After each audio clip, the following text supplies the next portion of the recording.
नमस्कार मंडळी. वास्तुशास्त्रानुसार तुमचं देवघर हे तुमच्या घरातील ऊर्जेचा सर्वात मोठा स्रोत असतो. तुमच्या घरात असलेल्या देवघरातून सतत सकारात्मक ऊर्जा प्रवाहित होत असते. या ऊर्जेचा तुमच्या आयुष्यावर खूप शुभ प्रभाव पडतो. जर तुमच्या घरात देवघर असेल तर घरातील सर्व प्रकारची नकारात्मक ऊर्जा नष्ट होते आणि ऊर्जा संतुलन साधलं जातं. त्यामुळे तुमच्या आयुष्यात येणाऱ्या समस्या देखील दूर होतात. देवघरामुळे घरातील सर्व प्रकारचे वास्तुदोष दूर होतात असं वास्तुशास्त्रामध्ये सांगितलं आहे. मात्र अनेकदा आपल्या काही चुकांमुळे अशा सकारात्मक ऊर्जेच्या मार्गात अडथळा देखील निर्माण होतो.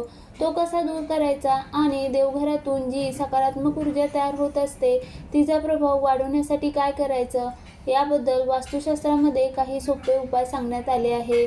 वास्तुशास्त्रानुसार अशा काही गोष्टी आहेत ज्या तुमच्या देवघरात असणं गरजेचं असतं.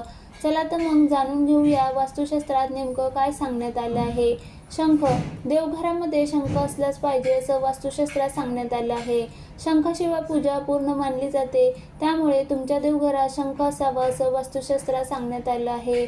शंख ठेवताना एक काळजी घ्यावी, ती म्हणजे शंखाचं तोंड नेहमी उत्तर दिशेला असावं.